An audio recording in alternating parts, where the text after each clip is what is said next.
Shalom saudara-saudara yang terkasih dalam Tuhan. Senang rasanya kita bisa bertemu kembali. Pertanyaan kali ini adalah, siapakah Roh Kudus itu?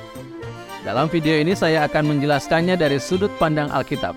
Jadi, saksikan videonya sampai selesai.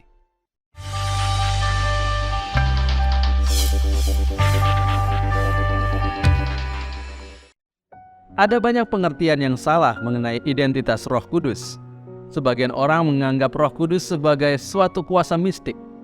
Yang lainnya berpendapat Roh Kudus sebagai kuasa yang Allah berikan kepada para pengikut Kristus. Apa yang Alkitab katakan mengenai identitas Roh Kudus? Secara sederhana, Alkitab mengatakan bahwa Roh Kudus adalah Allah.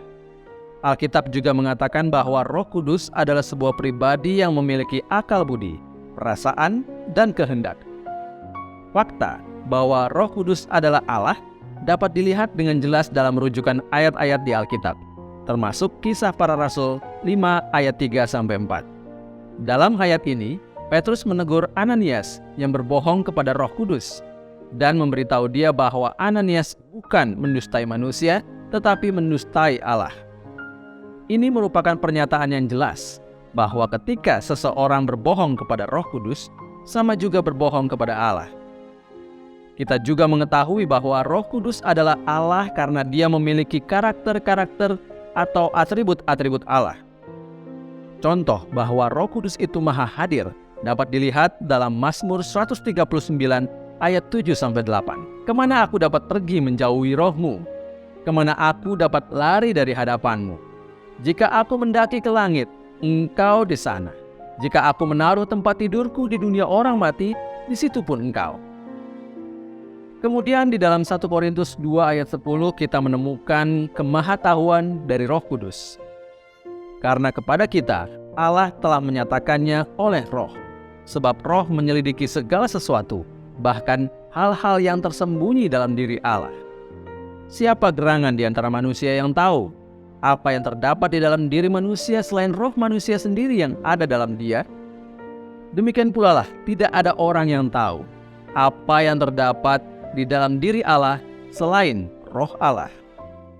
Kita mengetahui bahwa Roh Kudus adalah sebuah pribadi karena Dia memiliki akal budi, perasaan, dan kehendak. Roh Kudus berpikir dan mengetahui, seperti tertulis dalam 1 Korintus 2 ayat 10. Roh Kudus dapat berduka di Efesus 4 ayat 30. Kemudian Roh Kudus berdoa syafaat bagi kita dalam Roma 8 ayat 26-27. Roh Kudus membuat keputusan sesuai dengan kehendaknya. 1 Korintus 12 ayat 7-11. Roh Kudus adalah Allah, pribadi ketiga dari Allah Tritunggal. Sebagai Allah, Roh Kudus dapat betul-betul berfungsi sebagai penghibur dan penasehat yang Yesus janjikan. Yohanes 14 ayat 16 dan 26 dan Yohanes 15 ayat 26. Apakah Anda diberkati oleh firman Tuhan yang disampaikan kali ini? Jika demikian, silakan kunjungi website www.godquestions.org/Indonesia untuk mendapatkan lebih banyak lagi berkat pengajaran tentang iman Kristen. Jangan lupa untuk subscribe channel ini dan share agar banyak orang menerima kebenaran firman Tuhan. Jika Anda mempunyai pertanyaan, silakan tuliskan di kolom komentar di bawah ini. Tuhan Yesus memberkati.